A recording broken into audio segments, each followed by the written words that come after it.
All right, I know we're starting a lot of new Dynasty leagues. A lot of y'all are new to this MFL platform. First off, I want to say that MFLMyFantasyLeague.com is definitely the best place to play Dynasty Fantasy Football just because of the customization. If you're going to have a cookie cutter league, it's okay to play on Sleeper or something, but especially with the leagues that we're having with more advanced settings, you have to play on this platform in my opinion.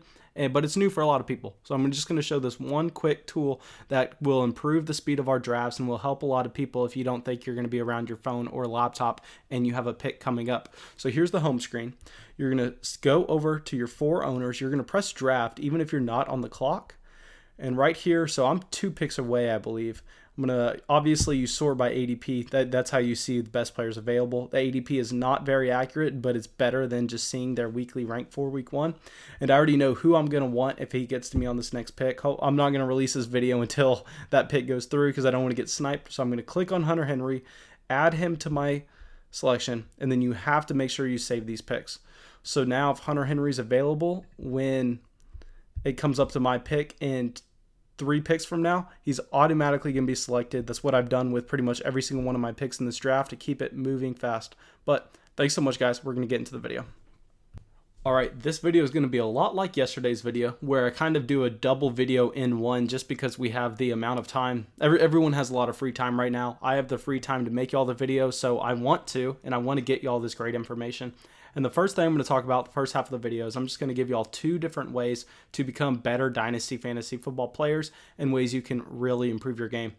First thing, you need to get in our Dynasty Fantasy Football group chat. This is it right here. This is the Discord. As you can see from this side of the screen on the right, there's about 270 people in there right now, and we're getting about 10 new people a day. By the time you're watching this video, there'll probably be 300 people there. If you want to join this, there's no reason not to. It's completely free. I don't even think you have to put in an email to make an account. There's nothing about it. You just join. You get to chat Dynasty Fantasy Football. Don't even have to use your real name. You can throw a little, like, look, here we have Fantasy Football Lover. Then we have Jukes, like there. You don't even have to put your real name. Just get in, start chatting Dynasty Fantasy Football. It's going to be an extremely useful tool for you, and it's just going to be like if you have a Dynasty trade question, if you're sitting on the fence of a trade, you can go in, ask people what they think, really get a different perspective. If you make a Dynasty trade, you want to come in, talk about it, and see how you did. Same thing. You want to talk about specific rookies, you come in here, you just see the activity in the chat. Ton of people are talking, and it's just a great group of guys, a lot of smart guys. So make sure you come in, join the Dynasty chat, join the discussion. You're going to get a ton out of it. Now, the second thing that you can do to improve as a Dynasty Fantasy Football player is play in more Dynasty Fantasy Football leagues. And I know this sounds kind of simple. This sounds like something that goes without saying, but this thought came to me just because of the ADP list that was sent in this Dynasty discussion today. And I usually don't chat too much in here. I usually chat on the Patreon side right here. But I saw this Dynasty ADP and I just had to chime in. I had to let everyone know in the Dynasty chat that it was completely irrelevant. If you're looking at these free ADP sites, I know there were a couple about 2 years ago that had good Dynasty Fantasy Football ADP, but the thing about them is they're free. So they're not going to keep them up to date, and they're not going to really put that much investment into them. So you're getting a very subpar product where really, if I go and click on, let me show y'all this ADP right here. That was just horrendous in my opinion. And this is a very, very popular fantasy football site. And I'm going to let you know right now, I play in about 13, I want to say about 13 Dynasty Fantasy Football leagues. I'm pretty sure 11 of them have a buy-in over $100. So they're real leagues, people who really know what they're doing. And if you just look at this Superflex ADP right here, it is not indicative at all of what's actually going on. Like, for instance, you see Aaron Rodgers going before Kyler Murray. That would never happen in any new Dynasty startup draft you do right now. You see Julio Jones going ahead of Tyreek Hill. If we scroll down here, it gets extremely bad. You see Leonard Fournette going ahead of Josh Jacobs. You see, where's the really bad one that I saw? Way down here, you see A.J. Brown going at the 69th overall pick right next to Jarvis Landry. If you look in any new Dynasty startup that's actually real and actually has a large buy-in where people are invested into it, A.J. Brown is consistently a third-round Dynasty startup pick, and Jarvis Landry is outside the top 10 rounds. Same thing with Brandon Cooks right here. In a Dynasty startup draft that happened about, I wouldn't say a month ago, I got Brandon Cooks in the 12th round, yet here he's going 5 picks behind A.J. Brown. This is just not real Dynasty Fantasy Football. You have Kenyon Drake going behind Darius Guice, and I went through and got more links to free Dynasty ADP websites, and they're just not accurate. They're not true whatsoever. And if you're using these to gauge player value, you're at a major disadvantage compared to someone who is in 15 leagues and really knows what they're doing. This is why I love having Scott, the number one contributor to the show, probably the smartest Dynasty Fantasy Football player I know, come on, because he plays in about 50 Dynasty Fantasy Football leagues, all have a relatively decent buy-in, so he knows at all times the exact amount of what a player is worth in the Dynasty Fantasy Football community, and he's able to take advantage in trades, and he's able to go through and make his teams better. But if you're not doing that and you're just looking at these free online tools, you're not going to be able to take advantage. You're not going to be able to become a better Dynasty Fantasy Football player and really know what you're doing. I know it's sad to say, but it's a lot better to have a personal set of rankings over one of these free ranking services or over one of these free ADP websites. I would say the best thing you can do is be in 10 plus leagues that have league dues. I would say about $50 minimum. That way people are invested. Obviously, not everyone is able to do that. So if you're not able to do that, I would highly advise just coming up with your own set of rankings, players that you want to root for, players that you want on your dynasty teams, and kind of ignore these free ADP websites because they are truly useless just because nobody really has the investment into them and nobody really cares.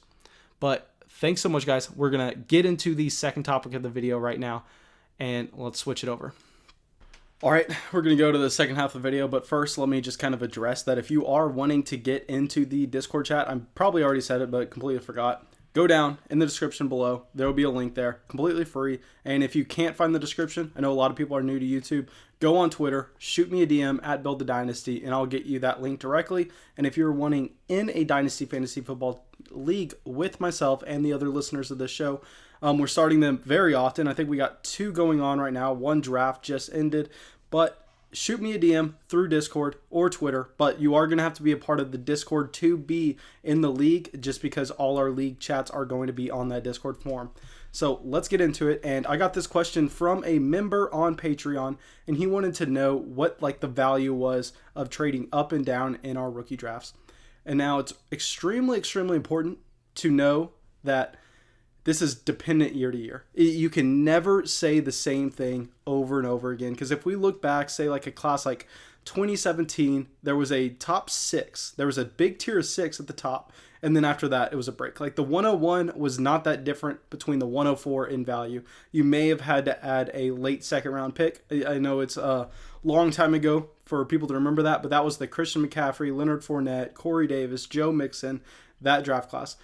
And this year, I mean, we know that that's not the case. There are 2 top-tier wide receivers, and there are 3 top-tier running backs, and then there are 2 lower-tier running backs.